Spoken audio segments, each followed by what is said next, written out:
From the opinion pages of the Wall Street Journal, this is Free Expression with Gerry Baker. Hello and welcome to Free Expression from the Wall Street Journal. I'm Gerry Baker, editor-at-large of the Journal. If you're not already subscribing, please do sign up wherever you do your podcast listening. This week, as our planet shows worrying signs of gearing up for World War III, we're going to take a timely look at the history of warfare, and in particular, how wars can end up not just in victory and defeat, but in the annihilation of entire civilizations. With conflicts raging in Europe and the Middle East and less well-publicized battles elsewhere, it's uncomfortable but necessary to ponder whether the long era of relative peace and stability that we've seen in the last 40 years may be coming to an end. Russia's war on Ukraine and Israel's struggle against Hamas can be seen as part of a wider conflict between allies of the US and what we used to call the West, and a new alliance of autocratic, authoritarian adversaries. The biggest challenge of all, of course, comes potentially from China and its growing threat to the West and its interests in the Pacific and indeed elsewhere. Now, we know from the history of warfare that what can be at stake in these struggles is not just regional or global supremacy, but sometimes the very survival of civilizations and peoples. Victor Davis Hanson is one of our most prominent historians of war. He's written more than 24 books on wars ancient and modern, and he's out with a new book that's called The End of Everything: How Wars Descend into Annihilation. It's a historical look at 4 great conflicts and how they ended not just in defeat for the vanquished, but in the elimination of their civilization. These conflicts, Alexander the Great against Thebes in the 4th century BC, Rome's destruction of Carthage 200 years later, the Ottomans' capture of Constantinople in 1453, and Hernán Cortés' defeat of the Aztecs at Tenochtitlan in 1521, these conflicts are a reminder, especially in our modern age of technologically advanced, highly lethal warfare, how fragile even great civilizations can be. This history has really important lessons for today, as we're going to discover. Victor Davis Hanson was formerly a professor of classics at the California State University and is now a senior fellow at the Hoover Institution and a regular contributor to the Journal, National Review, and many other publications. And he joins me now. Victor Davis Hanson, thanks very much for joining Free Expression. Thank you for having me. So I want to get on to your book, which I've just laid out in the introduction. Fascinating book about particular aspects of the history of warfare, which results in the annihilation of civilizations. And I do want to get into the details of that, how that happens. But you're a trenchant commentator, not just on history, but on current affairs and politics too, what's going on right now.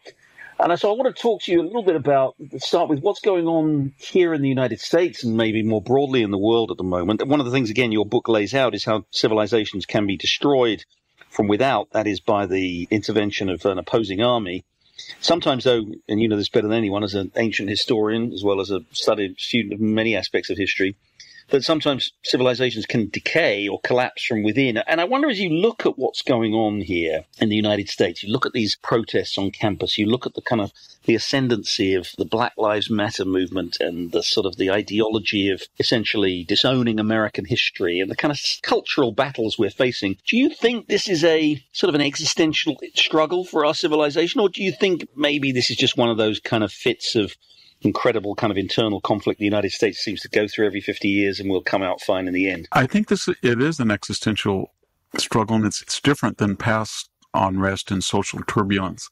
We used to have a porous border, but we never had a situation where there was no border, or 10 million people perhaps have crossed with impunity. We look at these campuses and we understand that the students, in addition to their protests and demonstrations, there's something bad about it. There's something that bothers us. They tend to be entitled, pampered. They don't treat middle-class police or middle-class maintenance people who clean up after them well. They're not very bright in the sense, or maybe informed. When they yell these slogans, go back to Poland, they don't know what that means. They don't know that Auschwitz was in Poland. They'd have no idea where the Jordan River is. We all like the idea of foreign students, but if you're going to have 1 million foreign students, and maybe nearly 200,000 from the Middle East, you have to have some audit. It's not sustainable to have people from the Middle East with terrorist logos or Hamas or Hezbollah banners and then death to their host. And of course, we're re-entering a tribal phase where we're trying to self-select by our superficial appearance. We've lost deterrence overseas. We owe $36 trillion, and I'm told we're borrowing $1 trillion every 3 months. So the barometers are not good. And what's different this time is I think that when people are not happy with the current events, they attack the system. And by that, I mean, if you're in the majority in the Senate, you want to end the 160-year filibuster. If you want more senators, you're pushing for 2 more states. If you don't trust the blue wall, you want the National Voter Compact to basically circumvent the Constitution and get rid of the Electoral College. Whatever one thinks about the crudity of Donald Trump, this idea that you have local and state prosecutors using indictments for crimes that have never been charged against anybody and then probably will never be charged against anybody else in these blue state, blue jury, blue prosecutors, blue judge environment. So it doesn't seem like the left, at least, which is the engine of the protests, feels that they need to or they should play by the existing rules.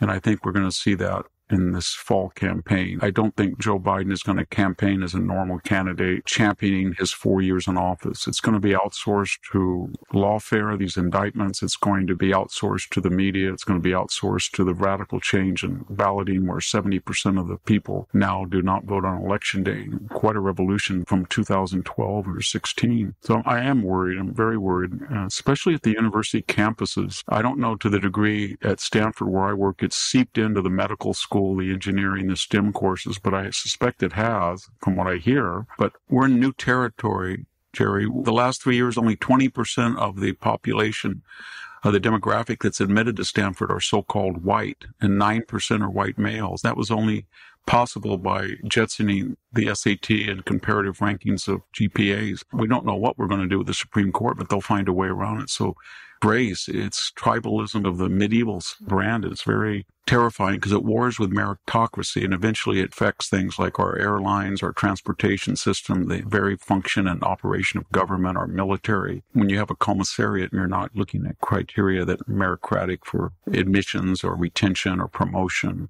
or hiring. You say that President Biden will not conduct a conventional campaign. To be fair, it must be said, Donald Trump is far from a conventional politician. And while one may agree with pretty much everything you said there about what's gone wrong and the alarming state of our culture, would you agree that Trump himself is not exactly a model vehicle for the promotion and preservation of kind of traditional values in American life? What maybe do you think he is? I disapprove of his gratuitous attacks when he makes fun of people, yes, but I try to look at the barometers of what he did in office. So I look at, did he weaponize the FBI in the fashion of Mr. McCabe, Andrew McCabe, lying 4 times to a federal investigator, James Comey 245 times, couldn't remember under oath? Or did the CIA in the manner of John Brennan lying under oath, or James Clapper lying under? Did he weaponize the DOJ to go after his political opponents? Did he use the FBI to hire Twitter? Was there a disinformation campaign, the laptop disinformation? Was there anything analogous to the Russian collusion hoax?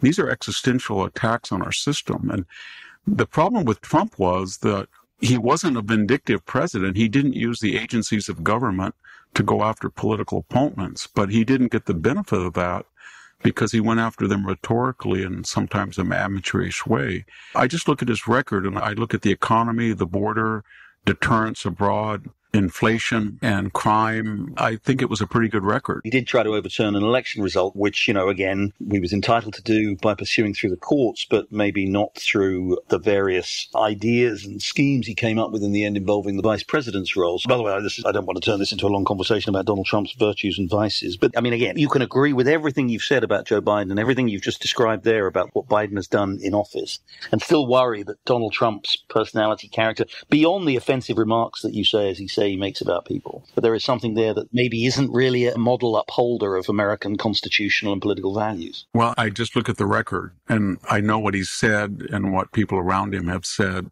And then I look what he did, and I ask myself, were these agencies weaponized in a way that we hadn't seen before? Did he enlist social media to go after opponents, to suppress the news? And when I look at the conduct of a Jim Mattis or Pompeo or Kevin Hassert or the people that he appointed, or Bill Barr even, he may have criticized them, he may have been unprofessional, but I don't see that government was weaponized with a lasting legacy. I really don't. I don't remember the DOJ going after political opponents of Donald Trump. They just didn't do it. We're on new ground, Gerry. We've never impeached a president twice. We've never tried him as a private citizen. We've never tried to get him off the ballot. And we've never put him under the control of local prosecutors. That's all new. And I don't think it came from the conservative side, much less from Donald Trump. No, I think that's true. Where did this all come from then? Where did, not just the lawfare, all the efforts you've just described against Donald Trump and what Biden and Democrats have done over the last few years, but the wider stuff, the stuff we talked about right at the start here, which is, this explosion of this kind of anti-American sentiment on campuses, the elevation of identity politics and tribalism, the opening up of our borders to, however you want to describe it, in ways that obviously undermine the rule of law, but undermine the cohesion of American society and indeed the rule of law and everything else. All of these things have gone on. What's so striking to me, Victor, from the historian's perspective is, I don't want to overstate it and call it an implosion, but this kind of decline, this assault on, if you like, on the American system seemed to come right at the moment when the American system essentially reached its apotheosis, almost its zenith, let's say, end of the Cold War. Everything we stood for had sort of triumphed over, Nazis in the 20th century and over communists in the 20th century. The American model, the American system was unrivaled. We talked about a unipolar moment, the end of history, all of this stuff. And it's precisely that moment, it seems, Victor, that all of this internal tension, this internal opposition to what America stands for really seemed to take off. Well, I think you're right. But historically, when you look at societies like Rome or the Byzantines or the Greek city-state, usually the decline begins with an inability to handle affluence and leisure and inculcate each generation in the values that gave them the prosperity and the security and the freedom that they so enjoy. So they reach an apex, and then if they're complacent, slothful, even if I could use that word, they start to decline. I think that happened to us. But I think there were two or three more direct catalysts for what you're talking about. One was, I'm in favor of globalization. I think it's helped the planet, but it did inordinately enrich people on the coast that had globalized skills, which was okay, the outsourcing, the offshoring. But people in the middle, and where I live, in the San Joaquin Valley of California, which is kind of the middle, that depend on muscular labor for agriculture, mining, oil, construction, assembly, transportation.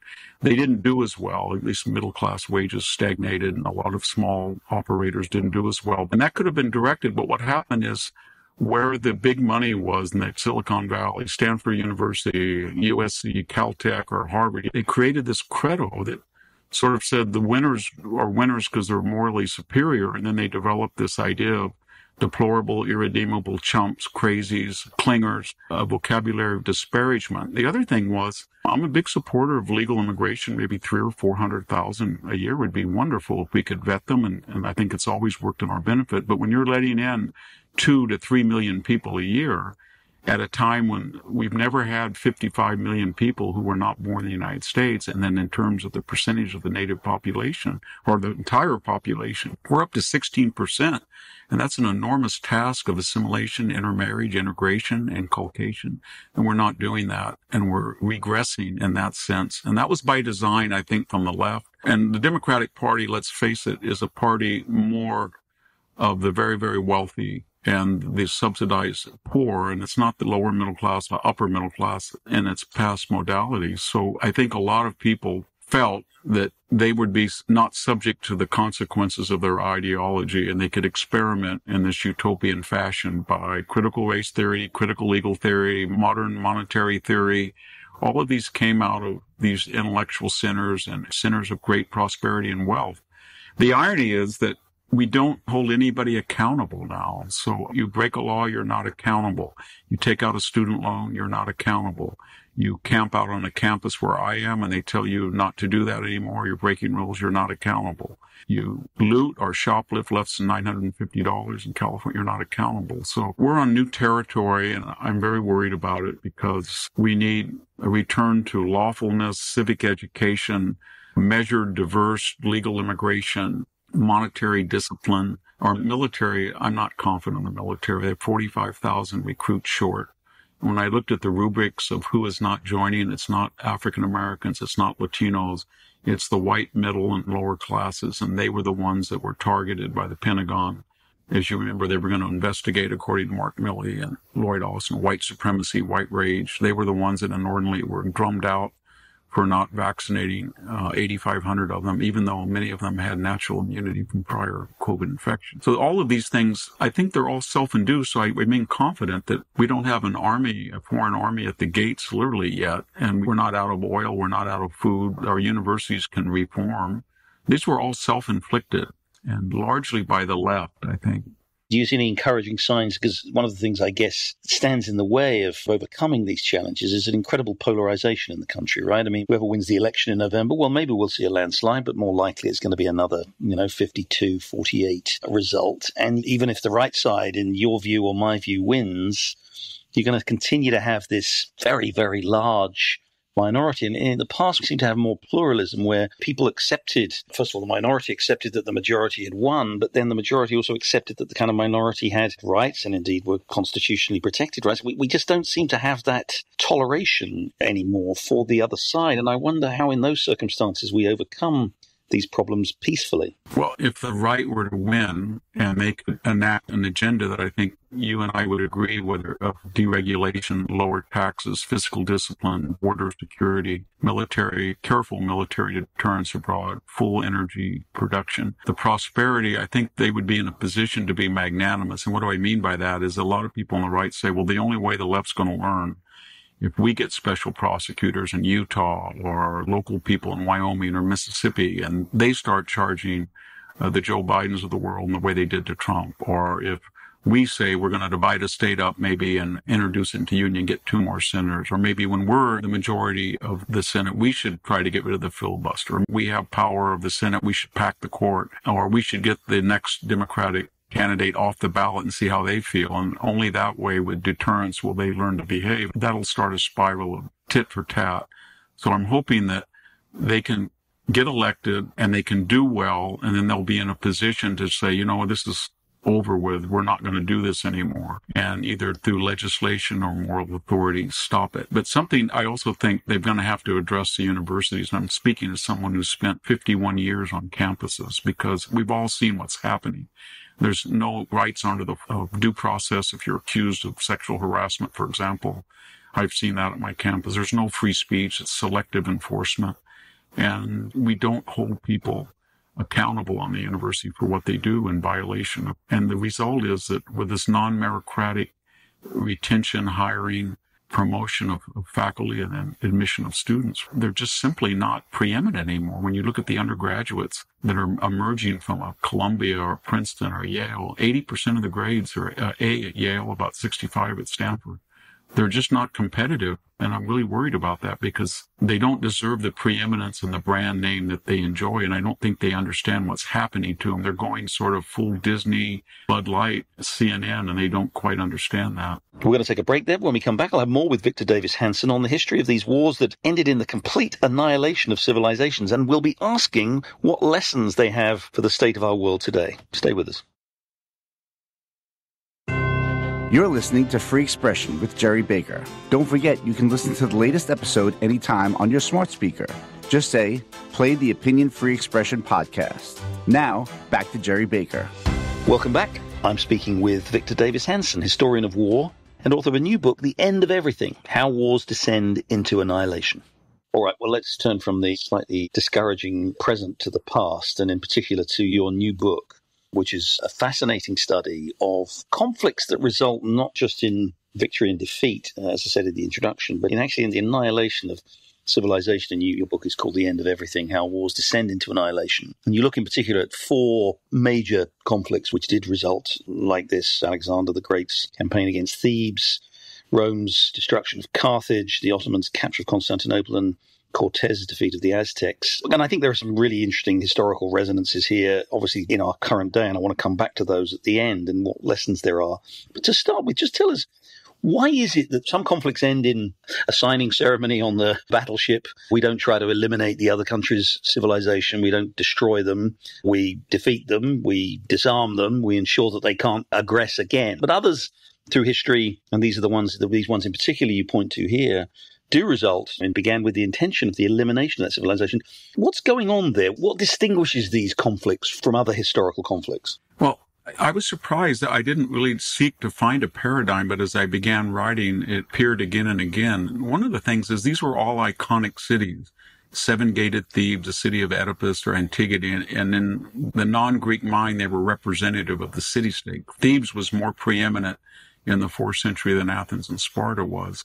The same thing with Carthage. It had been this dominant power in the Mediterranean. It represented an antithesis to Rome, Punic culture rather than Western culture, different language, religion. The same thing with Constantinople. It was 1,100 years of Hellenism, Greek language, Christendom in Asia. And the same thing with the Aztecs. They represented a completely different paradigm to the Spanish. And they didn't realize that that meant that they were going to be targeted, and if they were to be destroyed, there would be nothing in the way of a complete takeover or change of government, culture, civilization. They were also very naive. They didn't really assess to what degree they were the Thebes or the Carthage of old. But the Thebans talked about 7-gated Thebes of legend, or the Carthaginians, even when they gave up their weapons and were tricked into do it, they said nobody has ever breached the walls. Not Scipio Africanus, not the people of the First Punic War, and surely not Scipio Aemilianus won't be able to do this.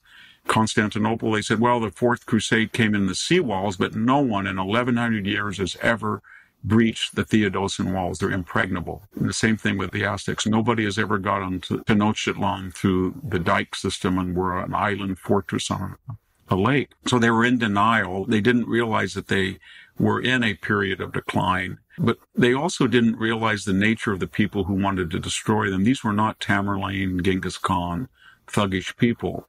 This is Alexander, student of the philosopher Aristotle. He hosted philosophers on his trek into Asia. He would do that into Asia. Callisthenes. Scipio Aemilianus destroyed the walls and destroyed Carthage as he was talking to the great historian Polybius at his side. Mehmet, as he destroyed Constantinople, said, I have the greatest library in the Islamic world. I'm the new Caesar, and I'm going to have a court of intellectuals. Same thing with Cortez. He was very learned. And he wrote a brilliant series of letters to Charles V. So they were visionaries. And when they looked at these cities, they didn't think of just rape and pillage. They thought, if we were to destroy these, then we could bring in a new type of civilization right on top of them. Sometimes they thought, the choice of location was determined because it was conducive to civilization. So we'll build a new Carthage, only it'll be Roman, or we'll rebuild Constantinople, what will become Istanbul, or we'll build Mexico City, or we'll build a Macedonian Thebe. But the people in the beleaguered state did not understand the agenda. And then finally, this is kind of eerie because I was thinking about the other day that Alexander and Scipio and these other conquerors put demands on the targeted cities almost so that they would preempt, or that they would give a casus belli, or they would be at fault. And I think we've got to be very careful in the modern world, because I worry the United States militarily and financially doesn't quite understand that it has vulnerabilities, it has strategic obligations abroad that it can't really meet given our limited resources and our internal problems. And we don't understand the nature of people abroad. I think we feel that the more they get to know us, the more they'll like us, the more their students come over here, they'll be acculturated. Yeah. And nobody really conducts espionage as a student. Come on now, that's a McCarthyite paranoia. It's the same complacency. I was very sad when I wrote about Constantinople that Constantine and the Byzantines were looking out on the parapets of the Theodosian wall, saying any day the Genovese are going to sail up the Hellespont, the modern Dardanelles. They'll be here any minute. And the Thebans kept saying, a Spartan army we hear is on the brink of coming. And there's a little bit of that about Ukraine, I think, and places in the world, that the Ukrainians really do think that somebody is going to save them. And I think people in Israel are starting to understand why the Holocaust took place, because nobody helped them, nobody cared.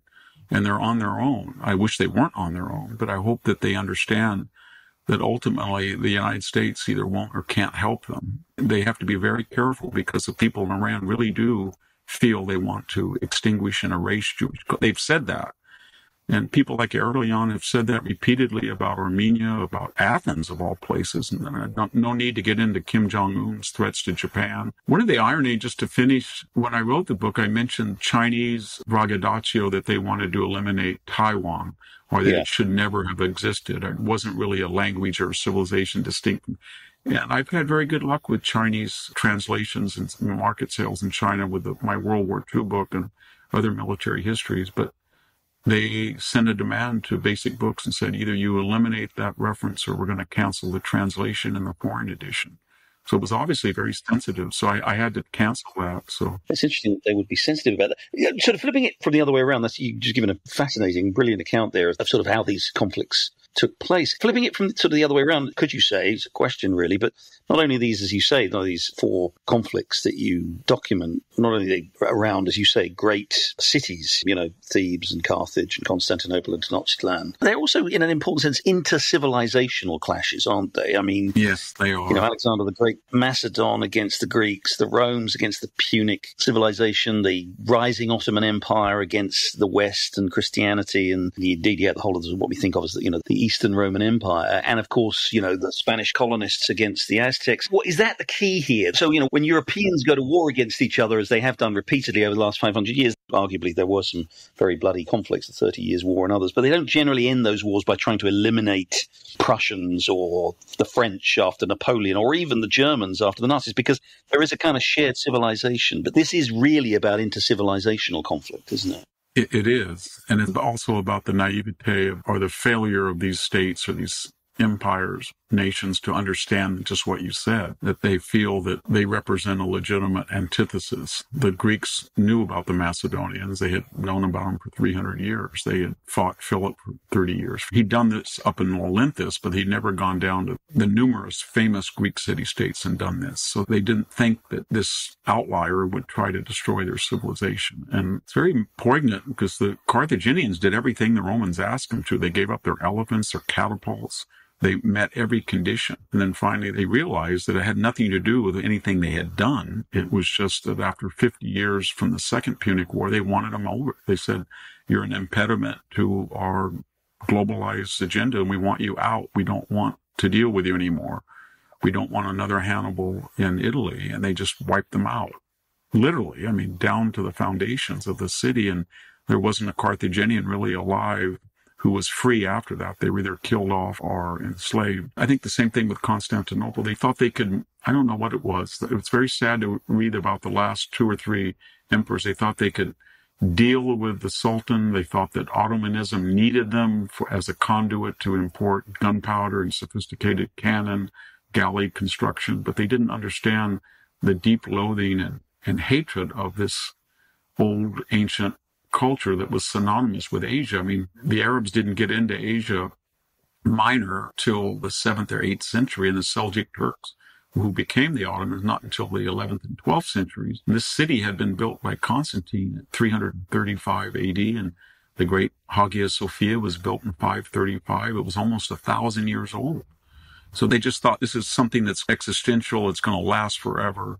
And even our enemies understand who we are, what we've done, and we will be here forever. And that was just not true. Again, just sort of bringing it forward and trying to learn the lessons of this. Again, this nature of both the civilizational clash and you say is the naivete of the country, of the civilizations under threat. There is a rather alarming parallel, isn't there, in the modern world, in that, again, it was a rising power destroying an old established power, whether, again, Macedon against the Greeks, Rome against the Carthaginians, the Ottomans against Byzantium, and Spanish against the Aztecs. Do you see that the parallel? Everybody's always focused, obviously, on this question of rising China and the challenge that China poses. Do you see that? Is it too much of a stretch to think of that as an analogy? I don't think it's a stretch at all, especially this very rarely remarked on, but we in the West, or maybe in particular in the United States, have this confidence that familiarity with our culture creates peace and harmony with an antithetical power. The more Chinese students we have here, the more that we try to be easy on China, not blame them for maybe the Wuhan lab, the more have these commercial ties, the more they will see us and like us. The Greek city-states thought that about the Macedonians. The more they have Euripidean plays at the court in Pella, the more they will be impressed with us. The same thing was true of the Carthaginians. They had a delegation to see what to do with Carthage before the third one broke out. And they went there and they thought, we will show them how successful we are even after 2 defeats in the First and Second War. So the Romans go there and they said, oh my God, this city is lavish. It's much more impressive than Rome. And instead of wanting to be part of it, and the Carthaginian envoy said, this is in your interest for trade and commercial, and we're not going to be military. We're sort of the argument of a Singapore or something, Hong Kong. And it had just the opposite effect. And so I think familiarity does breed contempt. And I think we've got to be very careful because it's the very American idea that we're a nation of immigrants and we're egalitarians. We don't have a class system. We're superior to everybody and we're open-hearted. We're magnanimous. People are going to come over here from all over the world, or our business people will go all over the world. They'll see the can-do American. Even if they are envious or resentful or antithetical to us, they won't want to destroy this. And I don't think that's true with China. I really don't. I guess this is a bit of, maybe it's a slightly glib point, but I think it is important to make it. I mean, whereas I can absolutely see the analogy between us and these vanquished peoples that you describe, one big difference is we have nuclear weapons and they didn't. How does that alter the equation? Well, I talked about that in the epilogue, that human nature is constant. So the paradigm remains the same. But the difference is the delivery system or the methodology are much more effective and quick and rapid than muscular strength. And this is what we're talking about in the ancient world. All of these cities were destroyed by individuals using their bodily strength, maybe a few machines in terms of catapults. But when you have AI that could be used in frightening ways, or we saw with COVID what could happen with enhanced engineered viruses or chemical weapons we've seen with the Kurds, but especially nuclear weapons. And so in the epilogue, I mentioned all of the nuclear weapons that Russia has issued to Ukraine and Iran has issued to Israel, and that Erdogan has talked about very strange things. I don't think people have appreciated that, we have 50 nuclear bombs at Issarak Air Force Base. He said repeatedly that he has proprietary rights to them and are not to be removed. And during the coup, remember 6 years ago, he cut off power to the base. So I take these people very seriously. I think that 99% of the threats are not actualized, but they're perfectly capable of doing something. When Erdogan says that they've ethnically cleansed the Armenians from Karabakh, and that's a start, and he said, we have a 19th century solution for the Armenians. I take that seriously. I think he could do that, and I don't think people would get too excited. And I say that because I was on campus during October 7th, and the IDF did not respond till October 27th. So there was a 20-day period when I looked at these demonstrations, and they were not about a retaliatory strike into Gaza that was hurting civilians. They were triumphalist. They were really happy that 1,200 Jews had been raped and mutilated and decapitated. And these were young people with no moral sense of the outrage of that. They just were happy about it. And I thought, my God, if they had killed more, would you be more happy? Yes, they would. And so I think it can happen again very quickly and easily, especially with the methodology and the delivery systems we have. And as I started to write about it, I kind of pivoted more from a historical account to maybe I should have an epilogue. And that's why I wrote the epilogue about the lessons that might be applicable to the present.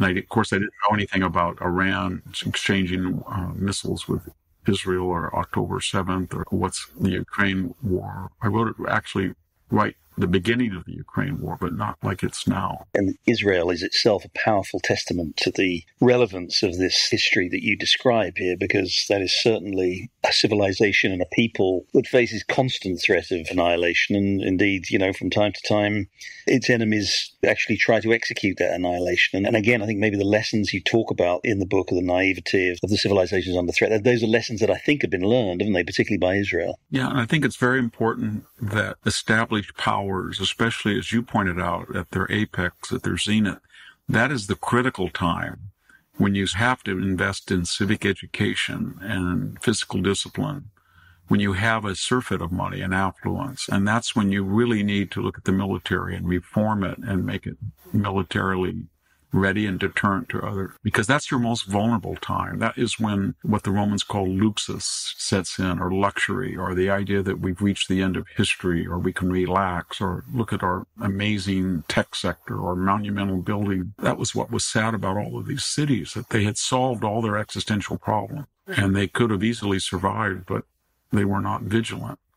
And as I said earlier, they didn't understand the type of people they were dealing with. Well, Professor, it's a wonderful and timely reminder of what's at stake for our civilization, and indeed, what has historically been proven to be civilizations that saw themselves as in a similar position to ours and then found themselves under great threat. So, Victor Davis Hanson, thanks very much indeed for joining Free Expression. Well, thank you for having me. I much appreciate it. Well, that's it for this week. Thanks very much for joining us. I'll be back next week with another episode of Free Expression. In the meantime, thank you again. Have a great week and goodbye.